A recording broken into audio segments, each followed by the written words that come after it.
നമസ്കാരം. പുതിയ വീഡിയോയിലേക്ക് ഏവർക്കും സ്വാഗതം. ഇന്നത്തെ വിഷയം മെഡിസപ്പാണ്.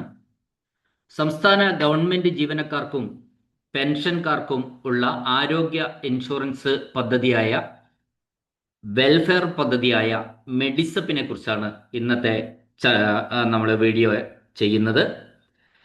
നമ്മൾ കഴിഞ്ഞ വർഷം മെഡിസപ്പിനെ സംബന്ധിച്ച് മുൻകാലങ്ങളിൽ ഒരുപാട് പ്രശ്നങ്ങളും ബുദ്ധിമുട്ടുകളും ഒക്കെ ഈ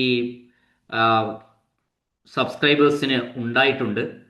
അതൊക്കെ പരിഹരിച്ചിട്ടാണ് ഈ രണ്ടാം ഘട്ടം മെഡിസപ്പ് ആരംഭിക്കുന്നത്. ആ പ്രശ്നങ്ങൾ പരിഹരിക്കാൻ, മെഡിസപ്പുമായി ബന്ധപ്പെട്ട ഓരോ ഘട്ടത്തിലും ഉണ്ടാകുന്ന പ്രശ്നങ്ങൾ പരിഹരിക്കാൻ അല്ലെങ്കിൽ പരാതികൾ പരിഹരിക്കാൻ 3 തട്ടിലുള്ള സംവിധാനത്തിന് സർക്കാർ രൂപം നൽകിയിട്ടുണ്ട്. അപ്പോൾ ഈ 3 ഘട്ടങ്ങളിലുള്ള പരാതി പരിഹാര സംവിധാനം എന്ന് പറയുന്നത് കഴിഞ്ഞ തവണ അങ്ങനെ ഒരു ഫലപ്രദമായ പരാതി പരിഹാര സംവിധാനം ഉണ്ടായിരുന്നില്ല എന്നതാണ് സത്യം. അപ്പൊ അതില് നമുക്ക് എന്നാൽ പരാതികൾ ഒരുപാട് ഉണ്ടായിരുന്നതാനും പരിഹരിക്കാൻ കാര്യമായ ഒരു സമിതിയോ അത്തരത്തിലുള്ള ഒരു അപ്പലേറ്റ് അതോറിറ്റിയോ സംവിധാനമോ ഒന്നും ഫലപ്രദമായ രീതിയിൽ ഉണ്ടായിരുന്നില്ല.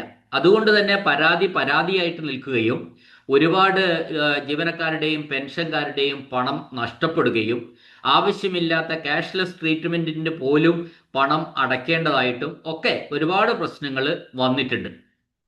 അപ്പോൾ അത് പരിഹരിക്കാനുള്ള ഒരു ശ്രമമാണ് ഈ മെഡിസപ്പ് പദ്ധതിയിൽ വന്നിട്ടുള്ളത്. അത് തീർത്തും എനിക്ക് തോന്നുന്നത് നാം മനസ്സിലാക്കിയിടത്തോളം ഇത് വളരെ സ്വാഗതാർഹമായ ഒന്നാണ്. കാരണം ഇത് 3 തട്ടിലുള്ള സംവിധാനമാണ്. ആദ്യത്തേത് ജില്ലാ സമിതിയുണ്ട്, സംസ്ഥാന സമിതിയുണ്ട്, അപ്പലറ്റ് അതോറിറ്റി ഉണ്ട്. ഇതാണ് 3 തട്ട് എന്ന് പറയുന്നത്: ജില്ലാ സമിതി, സംസ്ഥാന സമിതി, അപ്പലേറ്റ് അതോറിറ്റി. അപ്പൊ നമുക്കൊരു മെഡിസപ്പുമായി ബന്ധപ്പെട്ട ക്ലെയിമിൽ എന്തെങ്കിലും പരാതികൾ ഉണ്ടെങ്കിൽ ആദ്യ പരാതി കമ്പനിക്ക് തന്നെ നൽകണമെന്നുള്ളതാണ് പുതിയതിൽ ഉള്ള വ്യവസ്ഥ. ആരാണോ നമ്മളുടെ കമ്പനി എന്ന് പറയുന്നത് ഓറിയന്റൽ ഇൻഷുറൻസ് ആണ്. ആ ഓറിയന്റൽ ഇൻഷുറൻസിന് തന്നെ ആദ്യമായിട്ട് നമുക്കുള്ള ഗ്രീവൻസ്, പരാതികൾ, ബുദ്ധിമുട്ടുകൾ അവരുടെ ശ്രദ്ധയിൽ ഒരു പരാതിയായിട്ട് അവർക്ക് സമർപ്പിക്കണം. അപ്പൊ അങ്ങനെ പരാതി സമർപ്പിക്കാൻ മെഡിസപ്പ് പോർട്ടലിൽ തന്നെ പ്രത്യേക ലിങ്ക് അനുവദിച്ചിട്ടുണ്ട്. ആ ലിങ്കിലൂടെ കയറി നമ്മൾ പരാതി സമർപ്പിക്കുക. പരാതികൾക്ക് നിർബന്ധമായിട്ടും കമ്പനി മറുപടി നൽകണം. അല്ലെങ്കിൽ നമ്മൾ ഉന്നയിച്ച പരാതി അവര് അംഗീകരിക്കണം. അതല്ലെങ്കിൽ അംഗീകരിച്ചാൽ അവിടെ തീരുമല്ലോ പ്രശ്നങ്ങൾ. എന്നാൽ അല്ലെങ്കിൽ അതിന് എന്തുകൊണ്ടാണ് ഇത്തരത്തിലുള്ള ഒരു ബുദ്ധിമുട്ട് വന്നത് എന്നത് കൃത്യമായ ഒരു മറുപടി കമ്പനി ഈ പരാതിക്കാരനായിട്ടുള്ള ജീവനക്കാരനാണോ പെൻഷൻകാരാണോ ആരായാലും അവർക്ക് നൽകണം. ആ പരാതിയിൽ അവരുടെ കമ്പനിയുടെ മറുപടിയിൽ നമ്മൾ തൃപ്തരല്ലെങ്കിൽ, കമ്പനി മറുപടി നൽകുമ്പോൾ ആ കമ്പനി മറുപടി നൽകിയാൽ ഒരുപക്ഷെ നമ്മളുടെ തെറ്റ് എന്തെങ്കിലും ചൂണ്ടിക്കാണിച്ചിട്ടായിരിക്കും. അങ്ങനെ നമ്മളുടേതായ തെറ്റുകൾ എന്തെങ്കിലും ആണെങ്കിൽ നമ്മൾ അഡ്മിറ്റ് ചെയ്യണം. ആ അഡ്മിറ്റ് ചെയ്യാതെ നമുക്ക് ആ കമ്പനിയുടെ മറുപടിയിൽ നമ്മൾ തൃപ്തരല്ല എങ്കിൽ നമുക്ക് ജില്ലാ സമിതിയിൽ പരാതി സമർപ്പിക്കാം. അത് കമ്പനിയുടെ മറുപടി കിട്ടിയതിന് ശേഷമാണ് നമ്മൾ അടുത്ത ഘട്ടമായിട്ട് ജില്ലാ സമിതിയിൽ പരാതി സമർപ്പിക്കേണ്ടത്. ആ ജില്ലാ സമിതിയിൽ ഉള്ള അംഗങ്ങൾ എന്ന് പറയുന്നത് അതിന്റെ കൺവീനർ ADM ആണ്. അതായത് അഡീഷണൽ ഡിസ്ട്രിക്ട് മജിസ്ട്രേറ്റ് എന്ന് പറയുന്ന തസ്തികയിലുള്ള ഉദ്യോഗസ്ഥനാണ് അതിന്റെ കൺവീനർ. പിന്നെ ആ സമിതിയിൽ ജില്ലാ പ്ലാനിംഗ് ഓഫീസർ ഉണ്ട്, DMO ഉണ്ട്, ഇന്ത്യൻ മെഡിക്കൽ അസോസിയേഷന്റെ ഒരു പ്രതിനിധി ഉണ്ടാവും, കേരള പ്രൈവറ്റ് ഹോസ്പിറ്റൽ അസോസിയേഷന്റെ പ്രതിനിധി ഉണ്ടാവും, ഇൻഷുറൻസ് കമ്പനിയുടെയും പ്രതിനിധി ഉണ്ടാവും. ഇത്രയും പ്രതിനിധികൾ ചേർന്ന ഒരു സംവിധാനമാണ് ജില്ലാ സമിതി എന്ന് പറയുന്നത്.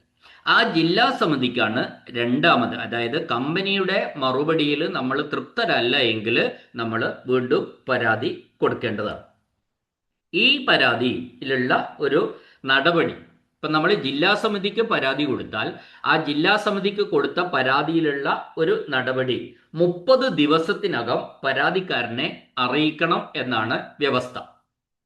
അതായത് ജില്ലാ സമിതിയുടെ ഈ പരാതി ജില്ലാ സമിതി പരിശോധിച്ചു, പരിഗണിച്ചു. അതിന്റെ അടിസ്ഥാനത്തിൽ ഉണ്ടായ ഒരു നടപടി, ഒരു തീരുമാനം എന്താണെന്ന് പരാതിക്കാരനെ അറിയിക്കണം.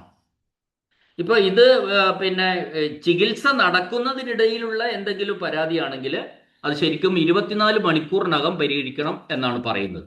ചികിത്സ നടക്കുന്നതിനിടയിലുള്ള പരിഹാരമാണ് ഇത്. അതല്ല, അല്ലാത്ത ജില്ലാ സമിതിക്ക് കൊടുത്ത മറ്റു പരാതികളിലാണ് ഞാൻ ഈ പറഞ്ഞത്. ഇനി ജില്ലാ സമിതിയുടെ തീരുമാനങ്ങളിലും നമ്മൾ പരാതിക്കാരൻ തൃപ്തനല്ല എങ്കിൽ നമുക്ക് സംസ്ഥാന സമിതിയെ സമീപിക്കാം. ആ സംസ്ഥാന സമിതിയും 30 ദിവസത്തിനകം ഈ നടപടികൾ നമ്മൾ പരാതിക്കാരനെ, സംസ്ഥാന സമിതി ഈ കാര്യത്തിൽ നമ്മൾ കൊടുത്ത പരാതിയിൽ ഉള്ള ഒരു പരാതി പരിശോധിച്ച് അതിൻ്റെ മേലെ എടുത്തിട്ടുള്ള ഒരു നടപടി സംസ്ഥാന സമിതി 30 ദിവസത്തിനകം വീണ്ടും പരാതിക്കാരനെ അറിയിക്കണം എന്നാണ് വ്യവസ്ഥ. ഇതിലും തൃപ്തിയില്ലെങ്കിൽ, അപ്പൊ 2 ഘട്ടം കഴിഞ്ഞു. ജില്ലാ സമിതിയുടെ കൊടുത്തു, അവിടെ തൃപ്തിയായില്ല അവരുടെ മറുപടിയിൽ. സംസ്ഥാന സമിതിക്ക് കൊടുത്തു, അവിടെയും നമ്മൾ തൃപ്തരല്ല എങ്കിൽ നമുക്ക് അപ്പലേറ്റ് അതോറിറ്റി ഉണ്ട്. ആ അപ്പലേറ്റ് അതോറിറ്റിക്ക് നമുക്ക് വീണ്ടും പരാതി കൊടുക്കാം. ഈ അപ്പലേറ്റ് അതോറിറ്റി എന്ന് പറയുന്നത് ശരിക്കും സർക്കാർ തന്നെയാണ്. അതായത് ആരോഗ്യ വകുപ്പ് അഡീഷണൽ പ്രൈവറ്റ് സെക്രട്ടറിയാണ് ശരിക്കും ഈ അപ്പലേറ്റ് അതോറിറ്റി എന്ന് പറയുന്നത്. അതായത് മൂന്നാമത്തെ തട്ട്. ജില്ലാ സമിതി, സംസ്ഥാന സമിതി, അപ്പലേറ്റ് അതോറിറ്റി. അപ്പലേറ്റ് അതോറിറ്റി എന്ന് പറയുന്നത് ആരോഗ്യ വകുപ്പ് അഡീഷണൽ പ്രൈവറ്റ് സെക്രട്ടറിയാണ്. അപ്പോൾ ഏറ്റവും ഉയർന്ന പോസ്റ്റിലിരിക്കുന്ന, ആരോഗ്യ വകുപ്പുമായി ബന്ധപ്പെട്ട ഒരു ഉയർന്ന പോസ്റ്റിലിരിക്കുന്ന ഉദ്യോഗസ്ഥനാണ് ഈ അപ്പലേറ്റ് അതോറിറ്റി ആയിട്ട് പ്രവർത്തിക്കുക.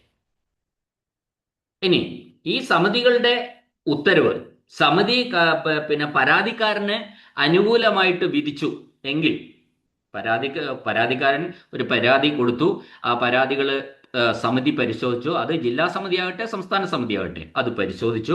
ആ പരിശോധിച്ചതിന്റെ അടിസ്ഥാനത്തിൽ പരാതിക്കാരന് അനുകൂലമായിട്ടാണ് കാര്യങ്ങൾ തീരുമാനം എങ്കിൽ അത് 30 ദിവസത്തിനകം നടപ്പാക്കിയില്ലെങ്കിൽ കമ്പനിക്ക് പിഴ വിധിക്കാനുള്ള അധികാരവും കൊടുത്തിട്ടുണ്ട്. കമ്പനിയിൽ നിന്ന് പിഴ ഈടാക്കുന്നതാണ്. നമ്മളിപ്പോൾ 3 സംവിധാനം പറഞ്ഞു: ജില്ലാ സമിതി, സംസ്ഥാന സമിതി, അപ്പലേറ്റ് അതോറിറ്റി. ഈ 3 സംവിധാനത്തിനും പരിഹരിക്കാൻ കഴിയാത്ത കേസുകൾ ഉണ്ടെങ്കിൽ അത് തിരുവനന്തപുരത്തെ സിവിൽ കോടതികൾക്കാണ് അതിൻ്റെ അധികാരം കൊടുത്തിട്ടുള്ളത്. അതൊരു പ്രത്യേക ഏരിയയിൽ മാത്രം. ഇനി കോടതി വഴിയുള്ള കേസുകളാണ് നമ്മൾ അവസാനം നൽകുന്നതെങ്കിൽ അത് തിരുവനന്തപുരത്തെ സിവിൽ കോടതികൾക്കാണ് കൊടുത്തിട്ടുള്ളത്. അതങ്ങനെ വേണോ? അതെന്തുകൊണ്ടാന്ന് വെച്ചാൽ ഈ ഇതൊക്കെ കോടതികൾ കാസർഗോഡ് മുതൽ തിരുവനന്തപുരം വരെയുള്ള കോടതികൾക്ക് അതിനുള്ള ഒരു പവർ കൊടുക്കുന്ന സമയത്ത് അതിലെല്ലാം വന്ന് അറ്റൻഡ് ചെയ്യാനുള്ള ബുദ്ധിമുട്ടും ഉണ്ടാവും. അതുകൊണ്ടാണ് തിരുവനന്തപുരത്തെ സിവിൽ കോടതികൾക്ക് കൊടുത്തിട്ടുള്ളത്. അപ്പോൾ ഫലത്തിൽ ഇത് 4ാം ഘട്ടമാണെന്ന് നമ്മൾ ഓർക്കുക. അപ്പോൾ ഇത്രയും വിപുലമായ ഒരു പരാതി പരിഹാര സംവിധാനം നമുക്ക് പുതിയ മെഡിസപ്പിൽ ഉണ്ട് എന്നുള്ളത് വളരെ സ്വാഗതാർഹമായിട്ടുള്ള കാര്യമാണ്. ബാക്കി ബാലാരിഷ്ടതകളൊക്കെ പരിഹരിക്കട്ടെ. അത് ഏതൊരു സ്കീമായാലും അത് തുടങ്ങുമ്പോൾ ഇതൊരു വെൽഫെയർ സ്കീമാണ്. ഇൻഷുറൻസ് ആണെങ്കിൽ പോലും, ആരോഗ്യ ഇൻഷുറൻസ് ആണെങ്കിൽ പോലും ഇതൊരു വെൽഫെയർ സ്കീമായിട്ടാണ് ഇത് നമ്മൾ അവതരിപ്പിക്കപ്പെട്ടിട്ടുള്ളത്. ഇത് മൊത്തത്തിൽ എല്ലാവരെയും നിർബന്ധമായിട്ട് എൻറോൾ ചെയ്യിച്ചിട്ടുള്ള ഒരു വെൽഫെയർ സ്കീമാണ്. അപ്പോൾ തീർച്ചയായിട്ടും അതിന് അതിൻ്റെതായ പരിമിതികൾ ഉണ്ടെങ്കിൽ ആ പരിമിതികളൊക്കെ നമ്മൾ പരിഹരിച്ച് മുമ്പോട്ട് പോവുക എന്നുള്ളതാണ് ഇതിൽ ഏറ്റവും കരണീയമായിട്ടുള്ള കാര്യമെന്നാണ് എനിക്ക് പറയാനുള്ളത്. ഇനി ഇതിലുള്ള ഇപ്പോൾ ഉള്ള നിലവിൽ നിലനിൽക്കുന്ന ചില പ്രശ്നങ്ങളുണ്ട്. ഇപ്പം നമ്മൾ ഫെബ്രുവരി 1 മുതലാണ് ഈ മെഡിസപ്പ് അടുത്ത ഘട്ടം ആരംഭിച്ചത്. അപ്പോൾ പല ഹോസ്പിറ്റലുകളും, മുൻപുണ്ടായ പല ഹോസ്പിറ്റലുകളും ഇപ്പോൾ എംപാനൽ ലിസ്റ്റിൽ ഇല്ല എന്നുള്ള പരാതി വ്യാപകമാണ്. അങ്ങനെ ഒരു പ്രശ്നമുണ്ട്. എന്നാൽ കഴിഞ്ഞ ദിവസങ്ങളിൽ മെഡിസപ്പ് ആസ്പത്രികളിലെ മെഡിസപ്പ് സേവനം, ചില സ്വകാര്യ ആശുപത്രികളിലെ മെഡിസപ്പ് സേവനം അവസാനിപ്പിച്ചു എന്ന രീതിയിൽ ചില വാർത്തകളും വന്നിട്ടുണ്ട്. അതായത് രോഗികൾ ഈ ഹോസ്പിറ്റലിൽ മെഡിസപ്പ് സേവനം ഉണ്ടാവുമെന്ന് കരുതി പ്രവേശനം നടത്തി, അതിൽ പിന്നീട് അഡ്മിഷൻ ഒക്കെ നടന്നു കഴിഞ്ഞ് ആ ഹോസ്പിറ്റലിൻ്റെ ലിസ്റ്റ് കാണുന്നില്ല, അവരറിയിക്കുന്ന ഒരു സമയം ഇല്ല, അവരുടെ ലിസ്റ്റിൽ നമ്മൾ മെഡിസപ്പിൽ ഉള്ള ഹോസ്പിറ്റൽ അല്ല എന്നൊക്കെ അറിയിക്കുന്ന ഒരു കാര്യത്തിലേക്കൊക്കെ വന്നിരുന്നു. അത് വലിയ ബുദ്ധിമുട്ടുകൾ പല രോഗികൾക്കും ഉണ്ടാക്കിയിട്ടുണ്ട്. പക്ഷേ ഗവൺമെന്റിൽ നിന്ന് സർക്കാരിൽ നിന്നുള്ള അറിയിപ്പ് എന്താണെന്ന് വെച്ചാൽ അത് ടെക്നിക്കൽ ആയിട്ടുള്ള ഒരു പ്രശ്നം മാത്രമാണ്, സാങ്കേതിക പ്രശ്നമാണെന്നാണ് പറഞ്ഞത്. അത് എത്രയും പെട്ടെന്ന് കഴിഞ്ഞ ദിവസം തന്നെ അത് പിന്നെ ഗവൺമെന്റ് ഹോസ്പിറ്റലിൽ മാത്രമേ സൈറ്റിൽ കണ്ടുള്ളൂ. ഇതൊരു പ്രശ്നമാണ്. അപ്പൊ അത് ടെക്നിക്കലായ സാങ്കേതികമായിട്ട് വന്ന ഒരു പ്രശ്നമാണ്. അത് എത്രയും പെട്ടെന്ന് പരിഹരിക്കും എന്നാണ് അന്ന് ഗവൺമെന്റ് അറിയിച്ചിട്ടുള്ളത്. മറ്റൊരു കാര്യം എന്താണെന്ന് വെച്ചാൽ ഇപ്പം നിലവിലുള്ള പ്രശ്നമാണ് ഞാൻ പറയുന്നത്. ആ പ്രശ്നങ്ങൾ പരിഹരിക്കുമായിരിക്കാം. ആശുപത്രികളുടെ എണ്ണം കുറഞ്ഞു എന്നുള്ളതാണ്. നേരത്തെ ഉണ്ടായിരുന്ന ആസ്പത്രികളുടെ എണ്ണം കുറഞ്ഞിട്ടുണ്ട്. അതായത് സ്വകാര്യ സഹകരണ മേഖലകളിൽ 472 ഹോസ്പിറ്റൽ ഉണ്ടായിരുന്നത് 433 കുറഞ്ഞിട്ടുണ്ട്. ആകെ എംപാനൽ ആശുപത്രികളുടെ എണ്ണം 621, ഇത് എല്ലാം അടക്കം 629 നിന്ന് 581 കുറഞ്ഞിട്ടുണ്ട്. അപ്പോൾ അതും നമ്മൾ പരിഹരിക്കപ്പെടേണ്ടതാണ്. നമുക്ക് നമ്മുടെ ലൊക്കാലിറ്റിയിൽ ഒക്കെ പിന്നെ ഈ മെഡിസിപ്പിൻ്റെ ആനുകൂല്യം കിട്ടണമെങ്കിൽ ആ എല്ലാ സ്ഥലങ്ങളിലും ഈ എംപാനൽഡ് ഹോസ്പിറ്റലുകൾ ഉണ്ടായിരിക്കേണ്ടതാണ്. മാത്രമല്ല ചില പട്ടണങ്ങളിലൊക്കെ വളരെ പ്രധാനപ്പെട്ട ഹോസ്പിറ്റലുകൾ ഒഴിഞ്ഞു പോയിട്ടുണ്ട്. അതും ഉണ്ടാകാൻ പാടില്ല. അതായത് ഒരു ജീവനക്കാരനോ പെൻഷൻകാരനോ നമ്മൾ ഏത് ഹോസ്പിറ്റലിലാണ് നമുക്ക് ട്രീറ്റ്മെന്റ് നടത്താൻ കഴിയുക എന്ന് തീരുമാനിക്കുന്നത് അവരാണ്. അല്ലെങ്കിൽ നമുക്ക് ഇഷ്ടമില്ലാത്ത ഒരിടത്തേക്ക് നമ്മൾ മെഡിസപ്പ് അവിടെ ഉള്ളൂ എന്ന് പറഞ്ഞു പോകേണ്ട ഒരു സ്ഥിതിവിശേഷവും വരും. അപ്പോൾ ഇതൊക്കെ ഈ ലിസ്റ്റിൽ കുറവ് വന്നതൊക്കെ സാങ്കേതിക നടപടിക്രമം കൊണ്ടുള്ള കാലതാമസമാണെന്നാണ് സർക്കാർ പറഞ്ഞത്. കൂടുതൽ ആസ്പത്രികൾ ഉണ്ടാകുമെന്നും സർക്കാർ വിശദീകരിച്ചിട്ടുണ്ട്. അപ്പം നമ്മൾ അതൊക്കെ ഇതിൻ്റെ ഈ പുതിയ മെഡിസപ്പ് പദ്ധതിയുടെ ഒരു ബലാരിഷ്ടതകളായിട്ട് കണക്ക് കൂട്ടിയാൽ മതി. എന്തു തന്നെയായാലും ഇതൊക്കെ നമ്മൾ ശ്രദ്ധയിൽപ്പെടുത്തുന്നുണ്ട്. അതിനൊക്കെ പരിഹാരങ്ങളും ഉണ്ടാകുന്നതാണ്. ഇപ്പൊ നമ്മൾ അങ്ങനെ പ്രധാനപ്പെട്ട ഹോസ്പിറ്റലിലൊക്കെ പ്രധാനപ്പെട്ട ടൗണിലൊക്കെ കാണാത്തതിന്റെ ഒരു പ്രശ്നങ്ങൾ പലരും പറയുന്നുണ്ട്. ഇപ്പൊ ഉദാഹരണത്തിന് കോഴിക്കോട് പിന്നെ പ്രശസ്തമായ ഹോസ്പിറ്റലുകൾ, കോഴിക്കോട് മിംസ്, ഇക്ര, മൈത്ര ഹോസ്പിറ്റൽ, ഇതൊന്നും ലിസ്റ്റിൽ കാണുന്നില്ല എന്നൊരു പരാതി പറയുന്നുണ്ട്. കോട്ടയത്ത് SH മെഡിക്കൽ സെന്റർ ഇല്ല. പിന്നെ സ്വകാര്യ ഹോസ്പിറ്റല്, പിന്നെ അതേപോലെ എറണാകുളത്ത് medical trust hospital, Lisie hospital, Aster, Amrita, lake shore, ഇവരെ ഒന്നും കാണുന്നില്ല എന്ന് ഒരുപാട് പിന്നെ ജീവനക്കാരും പെൻഷൻകാരും ഒക്കെ പരാതിയായിട്ട് പറയുന്നുണ്ട്. അപ്പോൾ ഇതൊക്കെ ഒരു ആദ്യഘട്ടത്തിൽ വന്ന ചെറിയ പോരായ്മകളാണ് എന്നാണ് സർക്കാർ വിശദീകരണം. എല്ലാ പരമാവധി ഹോസ്പിറ്റലുകളെ ഈ സ്കീമിൽ ഉൾപ്പെടുത്തും, എംപാനൽ ചെയ്യും എന്നാണ് അതിനെപ്പറ്റി അറിയിച്ചിട്ടുള്ളത്.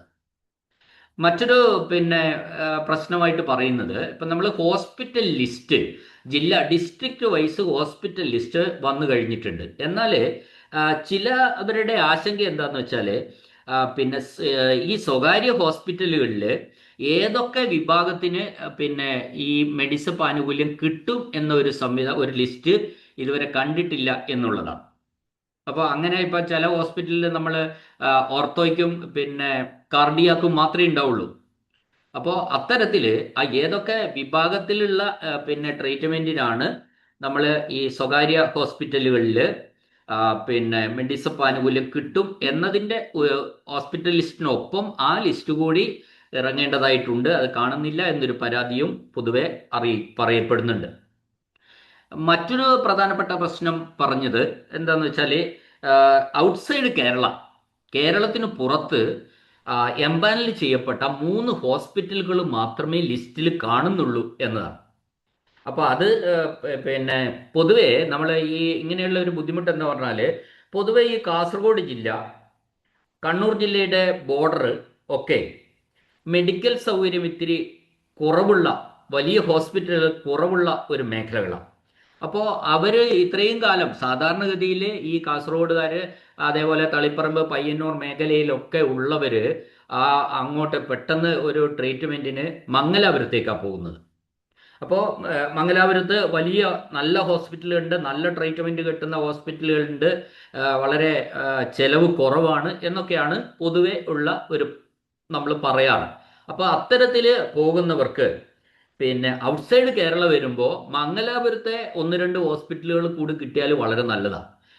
അത്തരത്തിലുള്ള ഒരു സമീപനവും ഇവിടെ ഉണ്ടായി കാണുന്നില്ല എന്നതാണ് വളരെ ഖേദകരമാണ്. അപ്പോൾ ഒരു 2 ജില്ലയിലെ ആൾക്കാർക്ക് അത്തരത്തിൽ ഒരു ട്രീറ്റ്മെന്റിനുള്ള സൗകര്യം ഔട്ട്സൈഡ് കേരളയിൽ മംഗലാപുരത്തുള്ള 2 ഹോസ്പിറ്റൽ, നല്ല ഹോസ്പിറ്റലുകൾ കൂടി അത്തരത്തിൽ ഉൾപ്പെടുത്തിയാൽ വളരെ നന്നായിരിക്കും എന്ന ഒരു അഭിപ്രായവും പൊതുവെ ഈ പിന്നെ സബ്സ്ക്രൈബേഴ്സിന് ഉണ്ട് എന്ന കാര്യമാണ് ഇവിടെ പറയാനുള്ളത്. അപ്പോൾ നമ്മൾ ഇതിൽ പറയാനുള്ള കാര്യം എന്ന് വെച്ചാൽ ഇത്തരത്തിൽ ഇപ്പോൾ പറയുന്ന ഈ കാര്യങ്ങളൊക്കെ തന്നെ ഞാൻ വ്യക്തിപരമായിട്ട് ഗവൺമെന്റ് ശ്രദ്ധയിൽ പിന്നെ ഒരു ഇതായിട്ട് കൊടുത്തിട്ടുണ്ട് എന്നുള്ള കാര്യമാണ് പറയാനുള്ളത്. കുറേ ബാലാരിഷ്ടതകൾ ഇത്തരത്തിലുണ്ട്, അതൊക്കെ പരിഹരിക്കുമെന്ന് നമുക്ക് പ്രതീക്ഷിക്കാം. അങ്ങനെ മാത്രമേ ഇത് മുമ്പോട്ട് പോകാൻ പറ്റുള്ളൂ. അത്തരത്തിലൊരു നല്ല സ്കീം വെറുതെ നമ്മൾ അന്ധമായിട്ട് ഇങ്ങനെ വിമർശിക്കുകയൊന്നും വേണ്ട. നമുക്ക് വളരെ നല്ല ഒരു വെൽഫെയർ സ്കീമാണ്. അപ്പോൾ കഴിഞ്ഞ ദിവസം ഈ തരം ഒരു പ്രശ്നം വന്നപ്പോൾ കോഴിക്കോട് ജില്ലയിൽ നിന്നുള്ള ഒരു വാട്സപ്പ് സന്ദേശം കണ്ടിരുന്നു. അവർ ഡയാലിസിസ് ആണ്. ഇപ്പോൾ ഡയാലിസിസ് പേഷ്യൻ്റ് ഒരു മാസം 50,000 രൂപയോളം വേണ്ടി വരുന്നുവെന്നാണ് അവർക്ക്. അപ്പോൾ 50,000 രൂപ ഒരു മാസത്തോളം വേണ്ടി വരുന്നു എങ്കിൽ അവർക്ക് ഒരു വർഷം ഈ 5 ലക്ഷം പൂർണ്ണമായിട്ട് കിട്ടുകയാണ് ആ ലിമിറ്റിൽ. അപ്പോൾ അത്തരത്തിലുള്ള ഒരു സ്കീം എന്ന് പറയുന്നത് വേറെ ഏത് ഹെൽത്ത് ഇൻഷുറൻസിൽ നമുക്ക് കിട്ടുമെന്നൊക്കെ നമ്മൾ ആലോചിക്കേണ്ടതായിട്ടുണ്ട്. അപ്പോൾ എന്തെങ്കിലും ഒരു ചെറിയ വിഷയങ്ങൾ വരുമ്പോഴത്തേക്ക് നമ്മൾ അതിനെ അന്ധമായിട്ട് ഈ സ്കീമിനെ അടച്ചാക്ഷേപിക്കാതെ നമ്മൾ ഇതിലെ ബാലാരിഷ്ടതകൾ പരിഹരിക്കും. എന്തെങ്കിലും പ്രശ്നങ്ങൾ ഉണ്ടെങ്കിൽ ഈ ത്രിതല സംവിധാനത്തിലേക്ക് നമ്മൾ പരാതികൾ സമർപ്പിച്ച് അത് പരിഹരിക്കണം. അങ്ങനെ മാത്രമേ മുമ്പോട്ട് പോകാൻ കഴിയുള്ളൂ എന്ന കാര്യമാണ് എനിക്ക് തോന്നിയ ഒരു കാര്യമാണ് ഞാനിവിടെ പറഞ്ഞത്. അത്തരത്തിൽ വളരെ നല്ല ഒരു രീതിയിൽ ഇത് മുമ്പോട്ട് തുടക്കമല്ലേ, ഫെബ്രുവരി 1 തുടങ്ങിയിട്ടേ ഉള്ളൂ. ഇന്നിപ്പോൾ 9-10 ദിവസമായിട്ടേ ആയിട്ടുള്ളൂ. അപ്പോൾ കൂടുതൽ നന്നായിട്ട് ഇത് മുമ്പോട്ട് പോകും എന്ന് നമുക്ക് ആത്മാർത്ഥമായിട്ട് ആശിക്കാം, പ്രതീക്ഷിക്കാം, കാത്തിരിക്കാം. ഇപ്പം നമുക്ക് ചെയ്യാൻ പറ്റിയ കാര്യം എന്താ വെച്ചാൽ എല്ലാവരും തന്നെ ഈ കാർഡ് ഡൗൺലോഡ് ചെയ്ത് എന്തെങ്കിലും തെറ്റുകൾ, നമുക്കറിയാം 25-ാം തീയതി വരെ, ഫെബ്രുവരി 25-ാം തീയതി വരെ തെറ്റുകൾ തിരുത്താനുള്ള സമയമുണ്ട്. ആ സമയത്തിനുള്ളിൽ എൻ്റെ കാർഡിൽ ഒരു തെറ്റും ഉണ്ടാവില്ല, അസുഖം വരുമ്പോൾ ഞാൻ കാർഡ് ഡൗൺലോഡ് ചെയ്യും. ഇങ്ങനെ പല കാറ്റഗറിയിലാണ് ആൾക്കാരുള്ളത്. ചിലർ ഈ സംഭവം ഇതുവരെ നോക്കാത്തവരേ ഉണ്ട്. അവരുടെ ധാരണ എന്ന് പറഞ്ഞാൽ എനിക്ക് അസുഖം വരില്ല എന്നാണ്. ചില ആൾക്കാർ വരും, അതിപ്പോൾ അവിടെ തന്നെ ഉണ്ടാവുമല്ലോ, നമുക്ക് എപ്പോഴായാലും ഡൗൺലോഡ് ചെയ്ത് എടുക്കാമല്ലോ എന്ന് ചിന്തിക്കുന്ന ഒരു വിഭാഗമുണ്ട്. അപ്പോൾ അസുഖം വരുമ്പോൾ നമുക്ക് ഇതിനൊന്നും ചിലപ്പോൾ സൈറ്റ് കിട്ടിയെന്ന് വരില്ല, നമുക്ക് ഡൗൺലോഡ് ചെയ്ത് എടുക്കാൻ പറ്റിയെന്ന് വരില്ല, ഒരുപാട് പ്രശ്നങ്ങളുണ്ടാവും.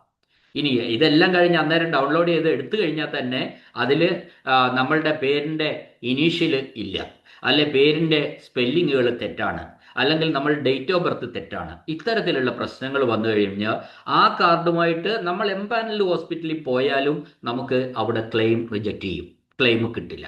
അപ്പോൾ ഇപ്പം നമുക്ക് ചെയ്യാവുന്ന കാര്യങ്ങൾ ഇത്രയേ ഉള്ളൂ. നമ്മൾ കാർഡ് ഡൗൺലോഡ് ചെയ്യുക, തെറ്റുകൾ എന്തെങ്കിലും അത് സസൂക്ഷ്മം പരിശോധിക്കുക. ഒരൊറ്റ ഓടിച്ചൊന്ന് വായിച്ചാൽ പോരാ. ഓരോ വാക്കുകളും വാചകങ്ങളും നമ്മളെ സംബന്ധിക്കുന്ന, നമ്മുടെ ബയോഡേറ്റ സംബന്ധിക്കുന്ന എല്ലാ കാര്യങ്ങളും വളരെ കൃത്യമായിട്ട് നമ്മൾ നോക്കുക. ആ നോക്കിയതിന് ശേഷം നമ്മൾ അതിലെന്തെങ്കിലും തകരാറുകൾ ഉണ്ടെങ്കിൽ അത് പരിഹരിക്കാൻ വേണ്ടി ബന്ധപ്പെട്ട DDOമാർക്ക് അല്ലെങ്കിൽ പെൻഷനേഴ്സ് ആണെങ്കിൽ ട്രഷറി ഓഫീസർക്ക് ഒരു റിക്വസ്റ്റ് കൊടുക്കുക. ആ റിക്വസ്റ്റ് ഫെബ്രുവരി 25-ാം തീയതി വരെ മാത്രമേ സ്വീകരിക്കുകയുള്ളൂ. അതിനുശേഷം കൊടുക്കുന്ന സംഗതികളൊന്നും തന്നെ ഈ മെഡിസപ്പ് പോർട്ടലിൽ അപ്ഡേറ്റ് ആകുന്നതല്ല എന്നവർ കൃത്യമായിട്ട് അറിയിച്ചിട്ടുണ്ട്. ഈ തെറ്റുതിരുത്താനുള്ള സംവിധാനങ്ങളൊക്കെ ഒരുപാട് തവണ നമുക്ക് കിട്ടിയതാണ്. ഡിസംബറിൽ കിട്ടി, നവംബറിൽ കിട്ടി, അതിന് മുമ്പ് കിട്ടി. പക്ഷെ അതൊന്നും ഉപയോഗിക്കാതെ ഇപ്പൊ കഴിഞ്ഞ ദിവസം ഒരാൾ പറയുന്ന കേട്ടോ, ഭാര്യയുടെ ഡേറ്റ് ഓഫ് ബർത്ത് തെറ്റാണ്, ഭാര്യയുടെ ഡെലിവറി അടുത്ത മാസമാണ്, ഒരു പരാതിയായിട്ട് പറഞ്ഞതാണ്. അപ്പോൾ അത്തരത്തിലുള്ള പരാതികളൊക്കെ ഇതിപ്പോൾ നമ്മൾ ഇത്തരം കാര്യങ്ങളിൽ വിജിലൻ്റ് അല്ല, നമ്മൾ ശ്രദ്ധിക്കുന്നില്ല എന്നാണ് ഈ പറഞ്ഞതിൻ്റെയൊക്കെ അർത്ഥം. അപ്പോൾ അത്തരം ഒരു സാഹചര്യങ്ങൾ വരുമ്പോൾ എന്തായി, ഈ മെഡിസപ്പ് ക്ലെയിം റിജക്ഷനിലേക്ക് പോകും. അങ്ങനെ റിജക്ഷനിലേക്ക് പോയാൽ പിന്നെ അത് പരാതിയിൽ. കാരണം നമ്മൾ ചെയ്യേണ്ടത് നമ്മൾ ചെയ്യാതെ നമ്മൾ പരാതി ആ സമയത്ത് പറഞ്ഞത് കൊണ്ട് യാതൊരു കാര്യവും ഉണ്ടാവുകയില്ല എന്ന കാര്യം കൂടി ഞാനിവിടെ ഓർമ്മിപ്പിക്കുകയാണ്. ഒപ്പം നമ്മൾ ചെയ്യേണ്ട ഒരു കാര്യം, മെഡിസപ്പിലുള്ള സബ്സ്ക്രൈബേഴ്സ് ചെയ്യേണ്ട ഒരു കാര്യം എന്താണെന്ന് വെച്ചാൽ, നമുക്ക് ഈ അസുഖങ്ങൾ ഏത് സമയത്തും വരാമെന്ന് നമ്മൾ ചിന്തിക്കാം. അതിൻ്റെ അടിസ്ഥാനത്തിൽ ഈ മെഡിസപ്പ് കാർഡ് ഡൗൺലോഡ് ചെയ്ത് കഴിഞ്ഞാൽ നമുക്ക് ഫോട്ടോ പതിച്ച ഒരു ID കാർഡ്, അതേതാണ് നമ്മുടെ അടുത്തുള്ളതെന്ന് വെച്ചാൽ അതും ഈ മെഡിസപ്പിലെ പേരുകളും ബാക്കി ഡീറ്റെയിൽസും തമ്മിൽ ഒന്ന് കോയിൻസൈഡ് ചെയ്യുന്നതായിരിക്കണം. അങ്ങനെ എന്തെങ്കിലും പറ്റിയപ്പോൾ ആധാറാണ് നമ്മൾ ഉദ്ദേശിക്കുന്നതെങ്കിൽ ആധാറിലെ പേരിൽ ഒരു ചെറിയ മാറ്റം മെഡിസപ്പിലെ പേരിലും അല്ലെങ്കിൽ ഡേറ്റ് ഓഫ് ബർത്തിലും മറ്റെന്തെങ്കിലും കാര്യങ്ങളിൽ എന്തെങ്കിലും പ്രകടമായ മാറ്റങ്ങൾ ഉണ്ടായാൽ നമുക്ക് ക്ലെയിം റിജക്റ്റ് ആയി പോകും. അപ്പം നമ്മൾ ഇപ്പൊ കുറേ ID കാർഡുകൾ നമ്മളോട് പറഞ്ഞു, ഡ്രൈവിംഗ് ലൈസൻസ് പറഞ്ഞിട്ടുണ്ട്, പിന്നെ പാൻ കാർഡ് പറഞ്ഞിട്ടുണ്ട്, ആധാർ പറഞ്ഞിട്ടുണ്ട്, ഫോട്ടോ പതിച്ച ബാങ്ക് പാസ്ബുക്ക് പറഞ്ഞിട്ടുണ്ട്. ഇത്തരത്തിൽ എന്തായാലും ഫോട്ടോ പതിച്ച ഒരു ID പ്രൂഫ് തന്നെ ആയിരിക്കണം. അപ്പോൾ അത്തരത്തിൽ അഡ്രസ് പ്രൂഫ് അല്ല പറയുന്നത്, ID പ്രൂഫാണ് പറയുന്നത്. അത്തരത്തിൽ നമുക്കറിയാം ഈ ഇൻഷുറൻസ് കമ്പനി എന്ന് പറയുന്ന അതൊരു പബ്ലിക് ലിമിറ്റഡ് കമ്പനി ആയാലും ഏത് പ്രൈവറ്റ് ലിമിറ്റഡ് ഒരു ലിമിറ്റഡ് കമ്പനിയാണ്. അപ്പോൾ അവരുടെ ഒരു സംവിധാനം എന്ന് പറയുന്നത് നമ്മൾ ഈ അസുഖം വരാത്തവരുടെ ആൾക്കാരിൽ നിന്ന് കിട്ടുന്ന കളക്ട് ചെയ്യുന്ന പണം അസുഖം വന്നവർക്ക് കൊടുക്കുന്ന ഒരു സംവിധാനമാണ് ശരിക്കും ഇത്. അതിലെന്തെങ്കിലും ബാക്കി വരുന്നതായിരിക്കും കമ്പനിയുടെ ലാഭം എന്ന് പറയുന്നത്. അപ്പൊ എല്ലാവർക്കും അസുഖം വന്നാൽ കമ്പനി പൂട്ടിപ്പോകും, അത് വേറൊരു സത്യമാണ്. അപ്പോൾ ആ രീതിയിൽ നമുക്കുണ്ടാകുന്ന വീഴ്ചകളാണ് കമ്പനിയുടെ ലാഭം എന്ന് നമ്മൾ മനസ്സിലാക്കുക. നമ്മുടെ ഭാഗത്ത് നിന്ന് എന്തെങ്കിലും തകരാറുകൾ തെറ്റുകൾ നമ്മൾ ഉണ്ടാക്കി വെച്ചാൽ അത് നമ്മൾ പരിഹരിക്കാതെ വന്നാൽ ആ പരാതികൾ മൂലമുണ്ടാകുന്ന റിജക്ഷൻസ് ആണ് എത്ര എമൗണ്ട് കൊടുക്കാതിരിക്കാമോ അത്രയും എമൗണ്ട് കമ്പനിക്ക് ലാഭമായിട്ടാണ് വരുന്നത്. ഇതൊക്കെ നമ്മളെ മനസ്സിൽ വേണം. അപ്പോൾ നമ്മൾ ഈ രീതിയിൽ അപ്പോൾ നമ്മൾ ID പ്രൂഫ് നമ്മൾ അന്ന് ഹോസ്പിറ്റലിൽ നമുക്ക് എന്തെങ്കിലും ഒരു അസുഖം വരുമ്പോൾ നമ്മൾ മെഡിസപ്പ് കാർഡിനോടൊപ്പം നമ്മൾ ID പ്രൂഫ് കൊടുക്കണം. ആ ID പ്രൂഫ് ഏതാണെന്നും ആ ID പ്രൂഫിലുള്ള നമ്മളെ ബയോഡേറ്റയിലും ഇതിലെ മെഡിസപ്പിലെയും തമ്മിൽ ഒരു തെറ്റും ഇല്ല എന്നും നമ്മൾ ഉറപ്പാക്കേണ്ട ഉത്തരവാദിത്തം പൂർണ്ണമായിട്ടും നമുക്ക് തന്നെയാണ്. ഞാൻ 1-2 തവണ ഒരേ കാര്യം 2-3 തവണ റിപ്പീറ്റ് ചെയ്ത് പറഞ്ഞു പോയിട്ടുണ്ട്, ക്ഷമിക്കുക. അതിൻ്റെ ഒരു പ്രാധാന്യം അത്രത്തോളം ഉള്ളത് കൊണ്ടാണ് ഇവിടെ അത്തരത്തിൽ ഞാൻ പറഞ്ഞത്. ഈ വീഡിയോ ഞാൻ ഇവിടെ കുറേ ഞാൻ ഈ ആശങ്കകളൊക്കെ സർക്കാരിന് രേഖാമൂലം എഴുതി പരാതിയായി സമർപ്പിച്ചിട്ടുണ്ട്. അങ്ങനെ പല ഭാഗത്തു നിന്നും വിവിധ സംഘടനകളുടെ ഭാഗത്തു നിന്നൊക്കെ ഈ പരാതി വരുമ്പോഴായിരിക്കും ഇതിൻ്റെ പരാതി ശ്രദ്ധിക്കപ്പെടുന്നത്. അത് പരിഹരിക്കുമെന്ന് നമുക്ക് ആത്മാർത്ഥമായിട്ട് പ്രതീക്ഷിക്കാം. ഇനി വീഡിയോ ഇവിടെ അവസാനിപ്പിക്കുന്നു. എന്നെ കേട്ട എല്ലാവർക്കും നന്ദി, നമസ്കാരം. നിങ്ങൾക്ക് ഇത്തരത്തിലുള്ള വീഡിയോസ് ഇഷ്ടപ്പെടുന്നുണ്ടെങ്കിൽ മെഡിസപ്പിൻ്റെ പൂർണ്ണമായിട്ടും ഓരോ ഘട്ടങ്ങളിലും വരുന്ന അപ്ഡേറ്റുകൾ വീഡിയോ ആയിട്ട് ഞാൻ ഇടുന്നതായിരിക്കും. നിങ്ങൾക്ക് ഇത്തരത്തിലുള്ള വീഡിയോസ് ഇഷ്ടമാകുന്നുണ്ടെങ്കിൽ ദയവായി ഈ ചാനൽ സബ്സ്ക്രൈബ് ചെയ്യണം എന്ന ഒരു അഭ്യർത്ഥനയോടെ എന്നെ കേട്ട എല്ലാവർക്കും നന്ദി, നമസ്കാരം.